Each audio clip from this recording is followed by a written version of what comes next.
स्वागत है आपका वीकेंड मस्ती में और हमारी पूरी टीम यहाँ पर जुड़ चुकी है और इस वीकेंड तो महाशिवरात्रि है। सुना अनिल जी आप तैयारी कर रहे हैं बहुत देर से। साल भर तैयारी करती है महाशिवरात्रि। क्या तैयारी होती है सर ये बताइए पहले आप, मुझे जानना है शिवरात्रि की तैयारी क्या होती है। कुछ नहीं, जैसा तुम सोच रहे हो वैसा कुछ भगवान नहीं पी जाती, खाली उपवास किया जाता है। उपवास किया जाता है, वो तो प्रसाद होता है। हाँ एग्जैक्टली, प्रसाद तो लिया जाता है ना, भोग लगता है ना। शिवरात्रि की तैयारी तो अनिल जी हमारी माता जी करती हैं। हाँ। और बचपन से हम लोग भी करते थे। ये शिवरात्रि और जन्माष्टमी 2 दिन थे जिसमें अपने को उपवास रखवाया जाता था। रखवाया का मतलब मार मार के नहीं रखवाया जाता था, ऑप्शनल था, लेकिन उस उत्साह में, उसी उपवास के दिन हेल्थ बनती है। उस उत्साह में रहते थे कि हाँ चलो कर लेते हैं। तुम तो बनारस से हो। बनारस से बढ़िया शिवरात्रि का होती है। बनारस की तो शिवरात्रि के विजुअल्स हमारे पास शायद है नहीं। वहाँ पे शिव जी की बारात निकलती है। अच्छा। उसमें उनके गण जो है वो धतूरा भांग पीने के बाद निकलते हैं मस्ती में। तो देखने वाली चीज तो है, अगर आप बनारस चलने का प्लान बनाए बिल्कुल सुबह की फ्लाइट पकड़ते हैं। बिल्कुल बिल्कुल। और शिवरात्रि के दिन तो कम से कम साल में एक दिन तो प्रसाद लेना बनता है ना। बिल्कुल बिल्कुल। अनुजी का पूरा प्लान है अब तो। एक्चुअली जनरली शिवरात्रि और होली ये दोनों एक साथ जो आती है ना, तो कॉम्बिनेशन ही ऐसा है कि मतलब ये बस शिवरात्रि से जो मस्ती का सीजन शुरू होगा बस होली तक चलेगा। फिर रंग में रंग और रंग में रंग नहीं, ये तो भंग के बाद रंग आता है। अगर आप किसी को भांग खिला दें, क्योंकि भांग का अंदाजा लोगों को होता नहीं है कि कैसे चढ़ती है, और वो अचानक और बहुत जोर से चढ़ती है। ऐसा नहीं है कि अचानक पता नहीं, अचानक जोर से और लंबी चढ़ती है। भंग जिसने खाई नहीं या पी नहीं है वो बता नहीं सकता है कि क्या अनुभव है। इंटरेस्टिंग चीज ये है, मैंने भी ट्राई की हुई है, हम जो काम कर रहे होते हैं उसमें अटक जाते हैं। जिसने भंग नहीं पी उसने जिंदगी नहीं जी। सोनम ओके नाम मिलेगी दोबारा।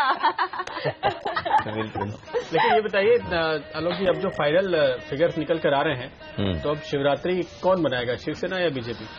शिवसेना की शिवरात्रि तो हो गई दिख रही है। और यहाँ जो चमत्कारी बात दिख रही है बॉम्बे में वो ये कि दोनों पार्टियां अलग होकर मुझे लगता है कि ज्यादा सीटें ले आई हैं, जिससे आप मार्केट के टर्म में वैल्यू अनलॉकिंग कहते हैं, डीमर्जर के बेनिफिट मिला है। तो ये दोनों मिलकर लड़ते तो इससे ज्यादा सीटें लाते, ऐसा नहीं होता। ये काफी ले आए हैं। और कई बार हम भी कहते हैं, हम भी कोई काम ऐसा होता है जो धीरे धीरे गैप नैरो हो रहा है। अभी तक शिवसेना काफी आगे दिख रही थी, लेकिन अब लग रहा है कि वो टक्कर कांटे की हो गई है। फाइनली मिलजुल के सरकार बनेगी। तो मुझे ये सवाल अब यही है कि जो चुनाव के पहले काफी धुआंधार बैटिंग चली है दोनों तरफ से, अब उसके बाद कोई मंडवाली की नौबत आएगी कि दोनों को मिलकर ही मेयर का चुनाव करना पड़ेगा, ऐसा लग रहा है। मतलब 3 दिन तक बड़ा आनंद आने वाला है। कल शिवरात्रि है, शिवसेना के लिए बड़ा उत्सव है, और साथ में उनको ये जश्न मनाने की तैयारी करनी है। तो पॉलिटिक्स भी गर्म रहेगी इस वीकेंड में। लेकिन अभी मैं यूपी गया था चूंकि इसी हफ्ते शुरुआत में, तो वहां पे उड़ीसा के जो चुनाव हुए वहां पे बीजेपी को लोकल इलेक्शन में अच्छे वोट मिले, ये सब बातें हो रही थी। तो महाराष्ट्र के चुनाव को देख करके क्या बीजेपी यही बात फिर से कह पाई? कल रात मेरी बात 3-4 जगह हुई यूपी में, तो उन लोगों का ये कहना था कि अब तो आपके बीएमसी में क्या नतीजा आता है इससे आगे के फेज तय होंगे। मैंने कहा ये कब से होने लगा है? बोले नहीं, कहीं भी किसी भी चुनाव का नतीजा जो आता है। लेकिन अगर यूपी के लोगों को अगर कोई संकेत लेना है तो वो बॉम्बे के बाहर वाली जो महानगर पालिकाएं हैं, जो छोटे शहर हैं, वहां पर जो बीजेपी को मैंडेट मिला है उससे ज्यादा लेंगे शायद बजाय। हाँ, लेकिन नाम बीएमसी का ज्यादा होता है, और अब प्रोजेक्ट करने पे है कि पार्टी किसको ज्यादा प्रोजेक्ट करती है, क्योंकि यूं तो आपको क्यों और क्या संकेत लेना है इस चुनाव से, सही बात है, आपके अपने विषय हैं।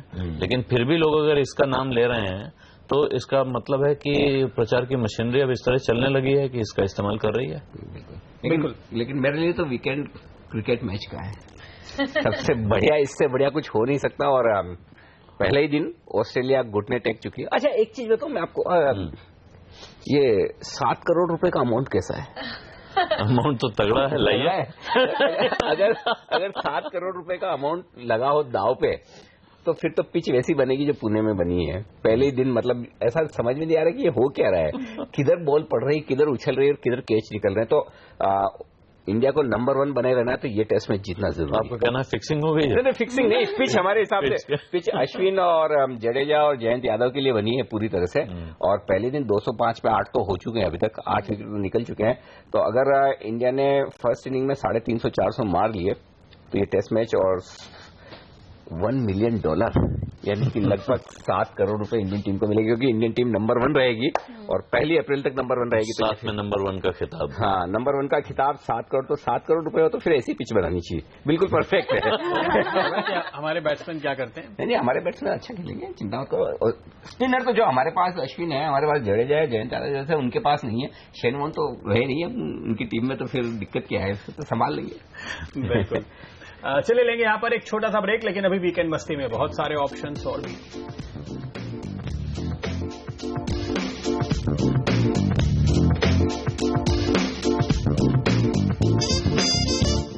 तो आप देख रहे हैं वीकेंड मस्ती और अब बारी है मूवीज की। Kavita? Yes, finally, thank you. उधर विदेश जाना पड़ेगा पिक्चर देखने के लिए। विदेश जा सकते हैं आप, लेकिन मैं आपके लिए यहीं पर रंगून लेकर आई हूँ। अगर आप कंगना यहाँ आ गया है जहाँ पिया जाते थे।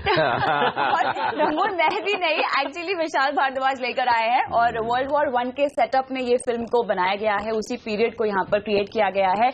और कंगना रनौत जो कि जाबाज जूलिया एक डांसर है, उसका किरदार निभा रही है, और एक फारसी फिल्म मेकर और ब्रिटिश आर्मी में इंडियन सिपाही के साथ का लव ट्रायंगल इस फिल्म में दिखाया गया है। बहुत इंटेंस फिल्म है। हैदर अगर आपको याद होगी, जो 3 साल पहले बनाई थी विशाल भारद्वाज ने, और ऑब्वियसली क्रिटिकली अक्लेम फिल्म थी, उसी को एक कदम और आगे बढ़ाते हुए रंगून ये लेकर आए हैं। मतलब आज ही देख लें? नहीं, मतलब उसी तरह की इंटेंस फिल्म को आगे बढ़ाते मतलब आज ही देख लें या ज्यादा से ज्यादा कल देख लें, ताकि 2 दिन आपके पास रिलीज हो रही है। आज प्रेस शो है, कल रिलीज हो रही है, तो मतलब 2 दिन आपके पास वापस दिमाग ठंडा करने के लिए रहेगा। अगर आप भांग उतर जाए तो जरूर देखिएगा। क्योंकि आप कह रही बड़ी हेवी पिक्चर है। हाँ, तो भांग उतारने के लिए आप शायद जा सकते हैं देखने के लिए। उसके अलावा आप देख सकते हैं वेडिंग एनिवर्सरी, जो कि माही गिल और नाना पाटेकर ने इसमें काम किया हुआ है। स्टोरी ये है कि माही गिल अपने पति के साथ गोवा जाती हैं वेडिंग एनिवर्सरी सेलिब्रेट करने के लिए, और पति जो है वो आ रहा होता है बाद में, लेकिन पहुंचता नहीं है, और उसके बाद माही कंफ्यूज होती है कि वेडिंग एनिवर्सरी किसके साथ सेलिब्रेट की जाए। थोड़ा सा थ्रिलर एंगल है। नाना पाटेकर शायद पहली बार इस तरह के किरदार भी हमें दिखाई दे रहे हैं, अदरवाइज वो हमेशा एक्टिविस्ट वाले रोल में ज्यादा हमें दिखाई देते हैं। बट माही गिल ऑप्शन होते हैं क्या जैसे वेडिंग एनिवर्सरी सेलिब्रेट करने के लिए? सर, मेरी अब तक शादी नहीं हुई है, मुझे अंदाजा नहीं है इस बात का बिल्कुल भी। सब ट्राई करके देख लीजिए, फिर नेक्स्ट एनिवर्सरी हम मना पाएंगे नहीं, ये हम आपको पूछेंगे। बिल्कुल नहीं। तो इवेंट्स क्या है? अंग्रेजी फिल्म तो बताई नहीं मैंने, जो आपको देखनी चाहिए। बताइए। लायन, स्प्लिट और साथ ही जैकी। इसमें से मैं आपको रेकमेंड करूंगी आप लायन और स्प्लिट जरूर देखें। बहुत इंटेंस फिल्म है। एक बार फिर से, शायद आपकी जॉनरा की ना हो, लेकिन एग्जैक्टली स्प्लिट की कहानी बहुत दिलचस्प है। एक शख्स है जिसके अंदर 23 कैरेक्टर्स हैं, उनको पता है, और इस मूवी में 24th कैरेक्टर भी रिवील होता है उनकी पर्सनालिटी का। So yeah, this is very intense and very interesting. कुछ ज्यादा ही intense है। Yeah. Okay, so मैं इवेंट्स नहीं लाई इस बार, क्योंकि 3 दिन की छुट्टी है, तो हम 3 दिन कहीं घूमने जा सकते हैं। और बहुत सारे अभी भी ऐसे लोग हैं जिन लोगों ने अपनी प्लानिंग नहीं की है, तो अचानक अगर कोई प्लानिंग करनी है, फिर अचानक कहीं जाना है, गाड़ी लेके बस निकल पड़ो, और अभी भी जगह मिल जाए तो। हाँ, अभी भी अगर जगह मिल जाए तो पहले तो गुजरात की अगर बात करें तो उसके आसपास जो जगह है वो मैंने ढूंढी है। कच्छ ऑब्वियसली काफी फेमस है, लेकिन वो मैं रिकमेंड नहीं करूंगी, क्योंकि वहां पे बहुत गर्मी ऑलरेडी होने लगी है, तो वहां नहीं जाना चाहिए। लेकिन उसके बदले सासन गिर, वहां पे गिर फॉरेस्ट है जो बहुत खूबसूरत है, और वहां पे होटल्स भी है आसपास, तो आप वहां रह पाएंगे पूरे 3 दिन। लायंस देख सकते हैं। नराला आइलैंड करके है, वहां पे मरीन लाइफ है।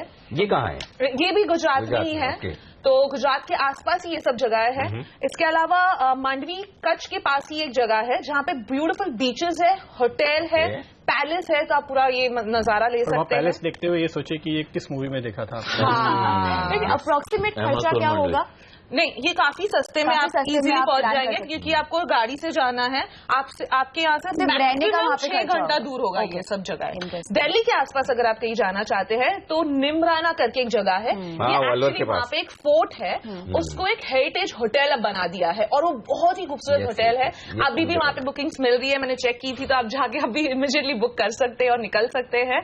इसके अलावा कॉर्बेट नेशनल पार्क जो बहुत ही खूबसूरत जगह है। लायंस वहां पे भी काफी दिखाई देते हैं। बस लक होना चाहिए, लक होना चाहिए देखने का। मुझे तो नहीं दिखाई दे। और वैसे भी दिल्ली में काफी गर्मी अच्छा कुछ ऐसे फॉरेन लोकेशंस नहीं है आपको? एब्सोल्युटली। एक्सटेंडेड वीकेंड पे तो अनिल जी मुझे फॉरेन लोकेशंस पे इसलिए जाना पड़ा क्योंकि मुंबई के आसपास मैंने जितने भी प्लानिंग देखी कहीं बुकिंग नहीं मिल रही है, सब बुकड है। पता नहीं कहाँ से इतने सारे होटल्स ऑलरेडी बुक हो चुके हैं, इसलिए अच्छा नोटबंदी का असर खत्म हो गया।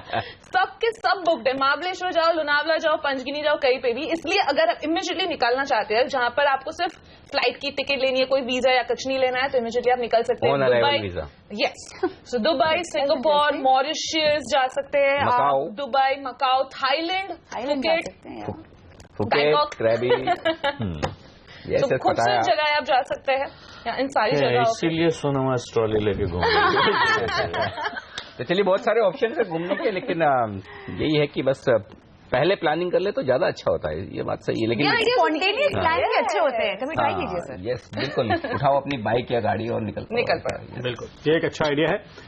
फिलहाल लेंगे इसके साथ ही आप सभी से इजाजत और उम्मीद करेंगे कि ये एक्सटेंडेड वीकेंड आपके लिए मस्ती भरा हो और रंग भंग और कुछ काम की बातें भी तो बताएंगे। बिल्कुल, और पहला कदम में बहुत कुछ काम की बातें हैं। दो एपिसोड है। एक तो हमने एनएम कॉलेज मुंबई में उनके स्टूडेंट्स के साथ उनके इनसाइट फेस्ट में एक शो किया, ये जो तस्वीरें आप देख रहे हैं, बड़ा इंटरेस्टिंग शो है, ये जरूर देखिएगा आप सैटरडे और संडे को। और उसके अलावा कक्षा तो हमेशा लगती है हर शनिवार रविवार को 12 से 1 यानी 11:57 से 12:57 तक एक घंटा जो क्लास लगती है, उस क्लास में भी इस बार आपकी टैक्स बचाने की पूरी कोशिश है। तो टैक्स प्लानिंग पर कहां कहां आपको निवेश करके डिडक्शंस और एग्जम्पशंस मिल सकते हैं, उन पर हमने एक खास शो किया। तो पहला कदम में डबल डोज शूट कर चुके हैं ना? हाँ कर चुके हैं, तो करने वाले नहीं ना, इसीलिए तो मैं सेलिब्रेट कर सकता हूँ अपना वीकेंड। तो ये डबल डोज है इस बार वीकेंड पर हमारे दर्शकों को पहला कदम का। चलिए, तो हैप्पी एक्सटेंडेड वीकेंड। नमस्कार।